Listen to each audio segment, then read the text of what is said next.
Muy buenos días, buenas tardes o buenas noches. Donde sea que estén, gracias por escucharnos.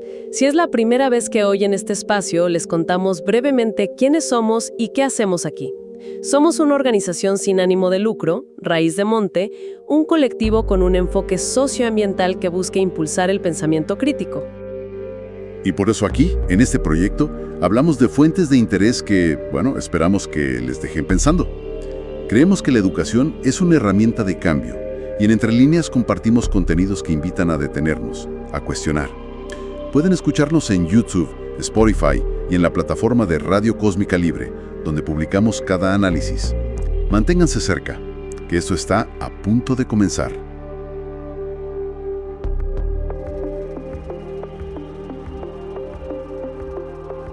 ¿Alguna vez, en medio de una discusión así acalorada sobre el cambio climático, una vacuna o, qué sé yo, un alimento transgénico, alguien ha zanjado todo diciendo, no se puede discutir con la ciencia, los hechos son los hechos? Sí, todo el tiempo. Parece un jaque mate, ¿cierto? El argumento definitivo. Totalmente. Es que es un movimiento retórico, muy potente. Funciona como un interruptor que simplemente apaga la conversación. Claro. Implica que una de las partes tiene acceso a un plano de la realidad que es superior, ¿no? Uno que no está contaminado por opiniones, ni intereses, ni política. Es la verdad con B mayúscula. Pero, ¿y si esa misma idea de hechos puros fuera en realidad una de las herramientas políticas más poderosas y problemáticas que hemos inventado? Esa es la pregunta del millón. Pues hoy vamos a explorar una idea que pone precisamente eso en jaque. Analizaremos las ideas de Política de la Naturaleza, un texto del filósofo francés Bruno Latour, que propone algo, bastante controversial. Que es que la naturaleza, así, con mayúscula, tal como la concebimos, no es una realidad objetiva que descubrimos, sino una invención política, diseñada para silenciar el debate. Bienvenidas y bienvenidos a Entre Líneas. Les habla el equipo de Raíz de Monte, y este es nuestro proyecto.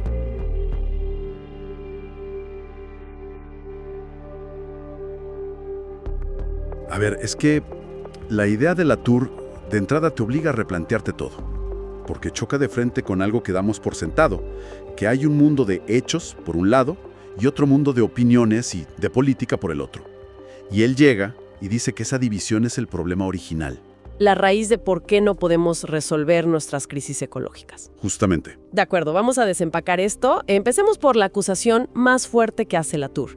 Habla de una especie de policía epistemológica. Suena a término académico súper denso, pero la idea detrás es bastante directa, ¿no? Sí, lo que él dice es que hemos empezado a usar la ciencia, con una C mayúscula, casi reverencial. Como un arma. Exacto.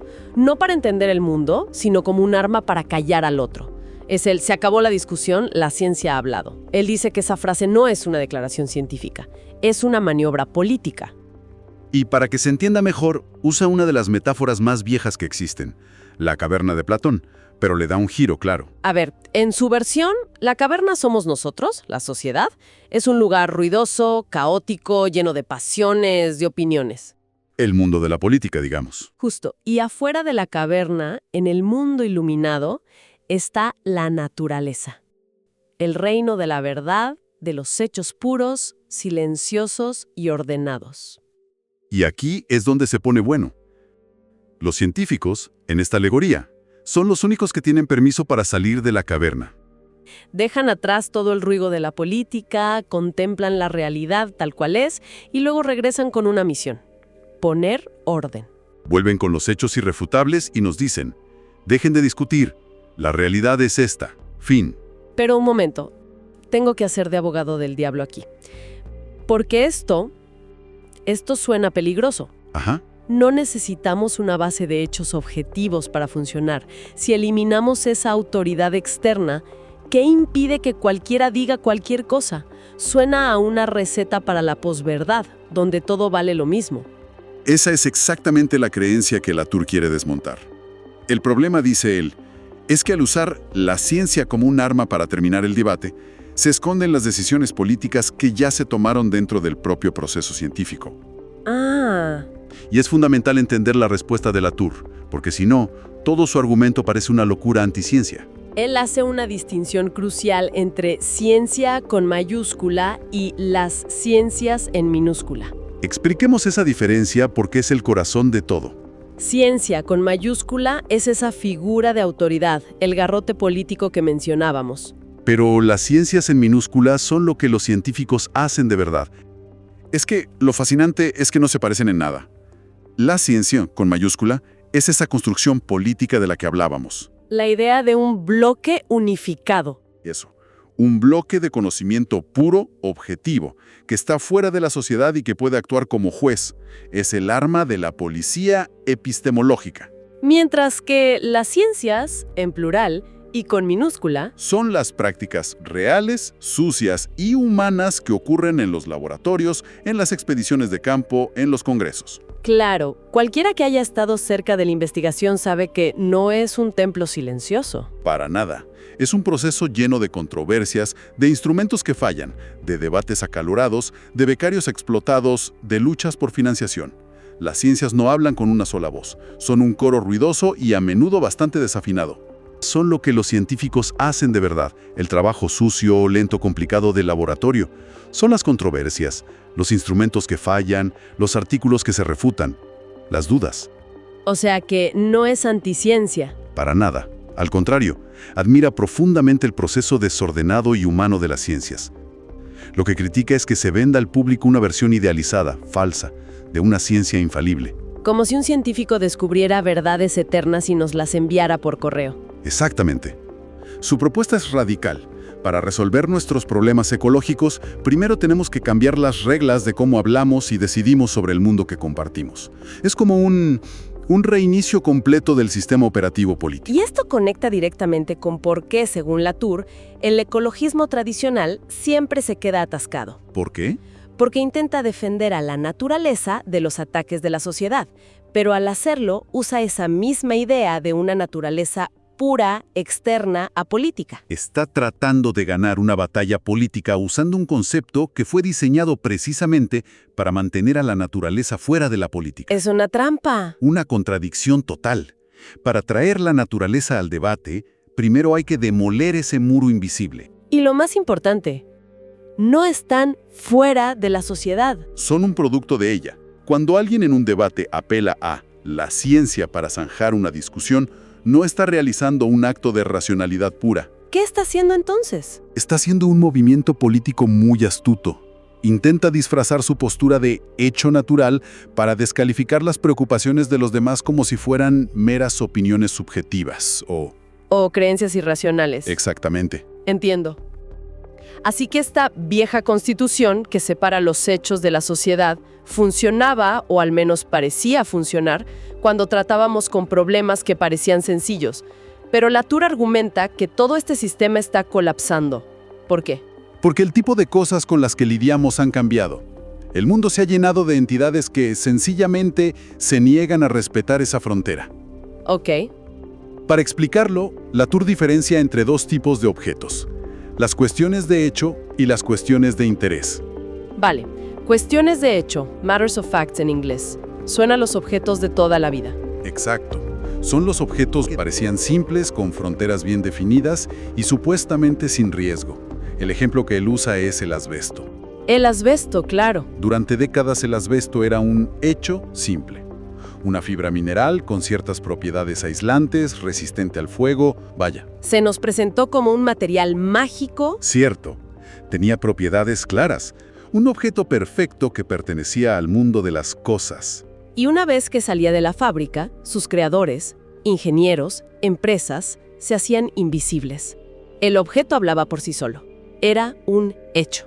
Y las consecuencias para la salud, como el cáncer de pulmón, se consideraban un problema aparte.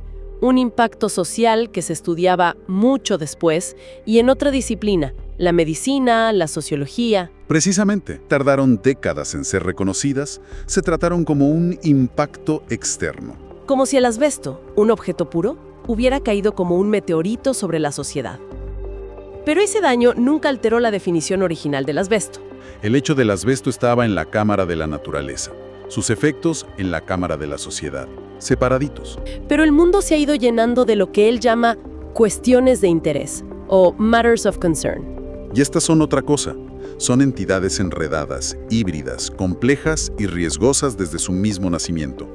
Su ejemplo favorito son los priones, las proteínas que causaron la enfermedad de las vacas locas. ¿Qué diferencia? Un prión no es solo una proteína. Desde el minuto 1 es un embrollo gigantesco de biología, economía, salud pública, pánico en los medios. No se puede separar la cosa de la red de caos que la rodea. Claro, con los priones es imposible trazar esa línea. Y sus creadores nunca son invisibles. Los científicos, los laboratorios, los gobiernos, todos son parte visible y controvertida del problema. Las consecuencias no son un impacto externo. Desde el primer momento, eran un asunto que mezclaba la biología molecular más puntera con la industria ganadera, con las políticas de salud pública, la economía global. Y el pánico en los consumidores. No podía separar el hecho científico del lío social. Era todo una misma cosa. Son parte de la definición misma del prión. El prión es la crisis. Es que esto lo cambia todo, porque la conclusión de Latour es que el asbesto siempre fue como el prión, un asunto de interés, pero nos engañamos pretendiendo que era un hecho consumado. ¡Wow! El cáncer de pulmón no era un efecto secundario, era una de sus propiedades desde el principio, solo que una que decidimos ignorar. No existen los objetos limpios. La idea de que el cáncer de un trabajador era una propiedad intrínseca desde su diseño, eso es potentísimo. Cambia el marco de la responsabilidad. Totalmente. Pero, de nuevo, esto parece paralizante. Si todo es un asunto de interés infinitamente complejo, ¿cómo tomamos decisiones? Claro. ¿No necesitamos a veces la simplicidad de los hechos consumados para poder actuar rápido en una crisis? Si para decidir sobre una vacuna tenemos que debatir todo a la vez, nos ahogamos. Es el gran riesgo, sí. Pero Latour diría que la alternativa es peor. Tomar decisiones rápidas basadas en una realidad mutilada, ignorando la mitad del problema. El objetivo no es paralizar, sino hacer el proceso más honesto. Y tenemos un ejemplo mucho más reciente y global que lo ilustra a la perfección. Sí. La pandemia de COVID-19. Es la cuestión de interés definitiva. Desde el día 1, fue imposible separar el virus, el supuesto hecho natural, de la economía, el transporte aéreo, la salud mental, la política de mascarillas, el diseño de las ciudades, la geopolítica de las vacunas. Todo era un único y gigantesco nudo. La vieja Constitución, con sus dos cámaras separadas, simplemente implosionó. Totalmente. Este es un ejemplo perfecto. Muestra que la ecología política, para Latour, no nace de un súbito despertar de nuestra conciencia medioambiental. No es que de repente nos volvimos todos hippies y empezamos a preocuparnos por los árboles. No, en absoluto. Surge por la proliferación imparable de estos híbridos, de estas cuestiones de interés, como el cambio climático, los organismos modificados genéticamente, los microplásticos. Que desbordan por completo la vieja división. Nos obligan a ver que el descubrimiento del hecho y la decisión política sobre qué hacer con él ya no son dos momentos separados en el tiempo, están entrelazados desde el principio. Esta idea de que no hay decisiones simples ni objetos limpios nos deja pensando. Y hablando de pensar, haremos una breve pausa, pero sigan en sintonía, porque a continuación analizaremos la audaz alternativa que propone Latour para reemplazar esta división, el colectivo. Si te interesa lo que estás escuchando, te invitamos a seguir nuestros proyectos y sumarte al movimiento. Raíz de Monte es una iniciativa que entrelaza el medio ambiente y la cultura, y aquí, como en otras plataformas, podrás conocer lo que hacemos. Apóyanos suscribiéndote, siguiendo y compartiendo este contenido. Y para contribuir, te invitamos a que visites nuestras redes sociales. Ahí podrás encontrar productos diseñados en colaboración con distintos artistas, trabajos de calidad. Camisetas, carteles, postales y más. Todo esto en la descripción.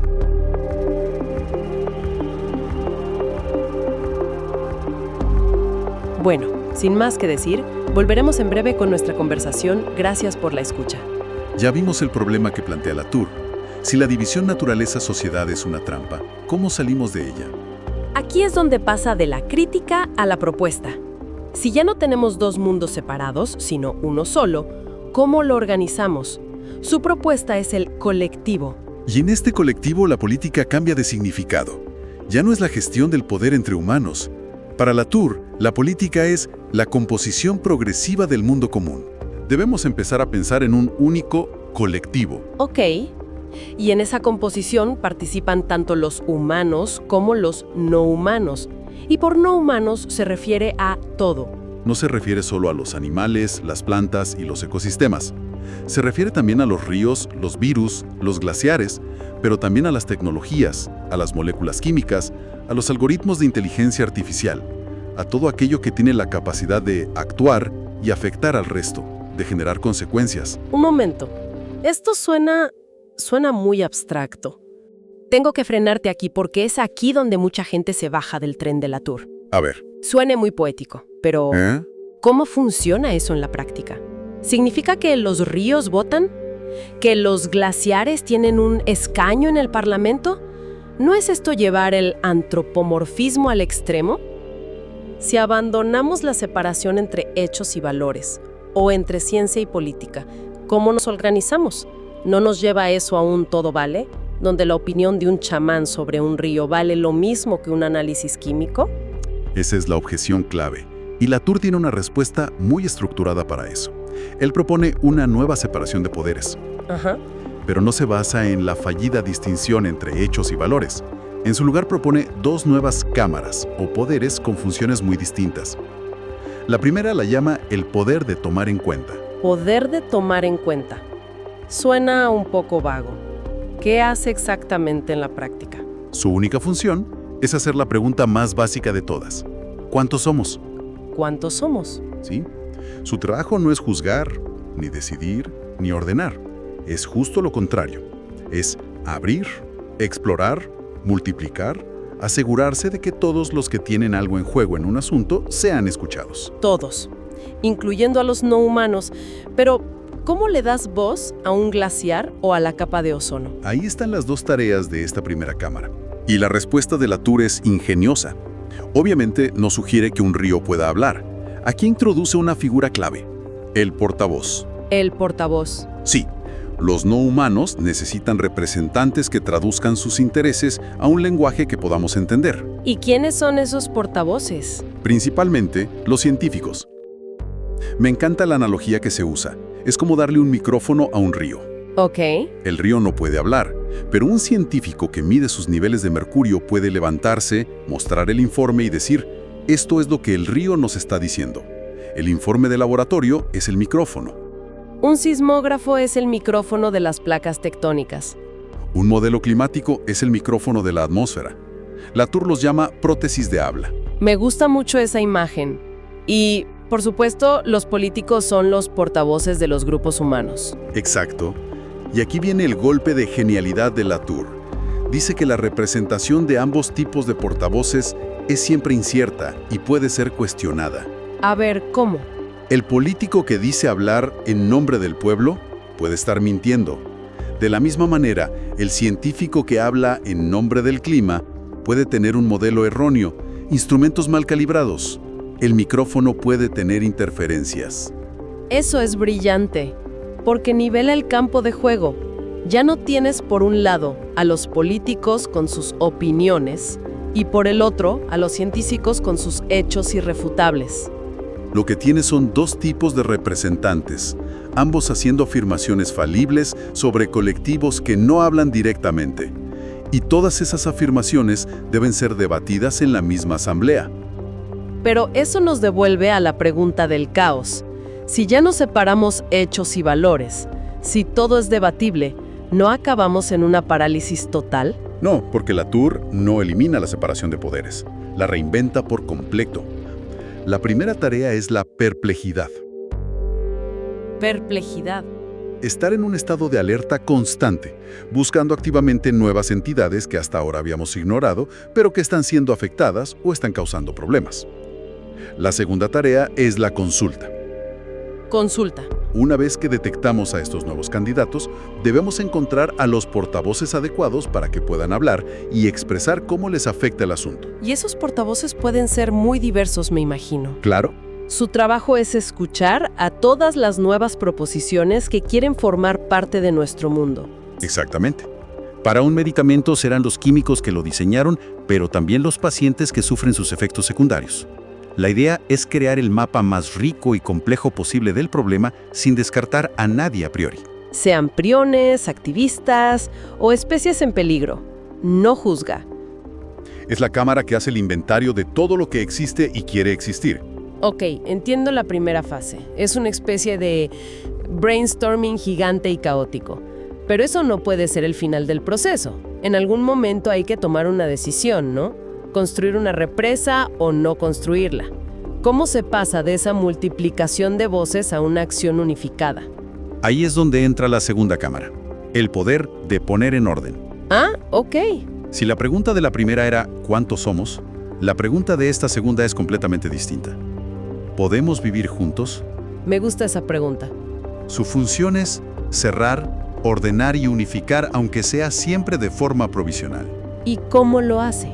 También a través de dos tareas. La primera es la jerarquía. Una vez que hemos escuchado a todos los candidatos y sus portavoces, tenemos que priorizar. No se puede tener todo. Hay que tomar decisiones. Claro, es más importante la energía hidroeléctrica que la supervivencia de una especie de pez o la calidad del agua del río. Aquí es donde ocurre la negociación política explícita para tomar decisiones compatibles. Y la segunda tarea, supongo, es la que cierra el acuerdo. Sí, es la institución. Es el momento de cerrar el debate temporalmente, establecer responsabilidades, crear leyes y definir esencias que nos permitan actuar. Definir esencias. Por ejemplo, se institucionaliza que el dióxido de carbono es un gas de efecto invernadero que causa calentamiento global, y se actúa en consecuencia. Esa esencia no es un hecho que cayó del cielo, es el resultado final de un larguísimo y controvertido proceso político y científico. A ver si lo entiendo, con una analogía. Es como una asamblea ciudadana sobre un proyecto polémico. Digamos, instalar un parque eólico. La primera fase, el poder de tomar en cuenta, sería escuchar a todos. A la empresa, a los vecinos que no quieren el ruido, a los ecologistas preocupados por las aves. Pero también se traerían los informes de los ingenieros sobre la eficiencia energética, los de los biólogos sobre las rutas migratorias, todo sobre la mesa, sin juicio.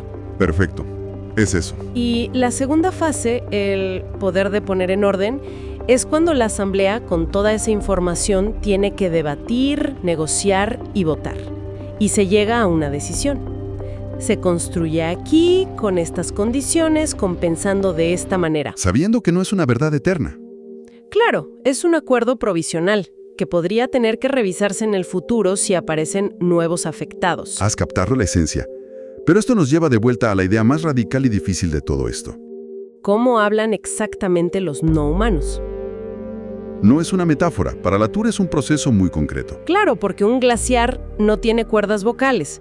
La idea de que habla sigue siendo lo que más cuesta aceptar, ¿no? Latour dice que hablan a través de las ciencias, los instrumentos de laboratorio, los gráficos, los modelos climáticos, las estadísticas. Todo ese aparataje no son meros espejos de la realidad.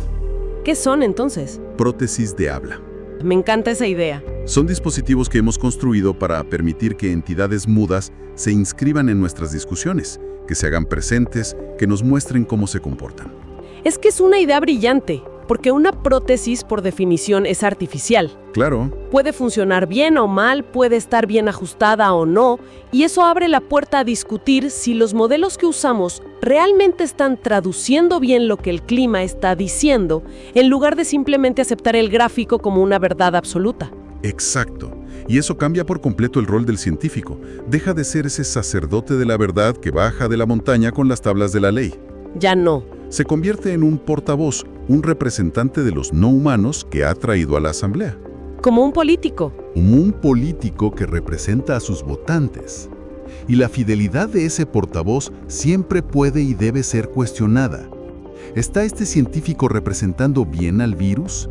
¿O su modelo tiene sesgos? ¿Son sus instrumentos los adecuados? ¿Está exagerando o minimizando el riesgo? Así que la ciencia no desaparece ni se debilita. Al contrario, se vuelve absolutamente central. Pero ahora como una parte más del proceso democrático, no como una autoridad externa que está por encima de él.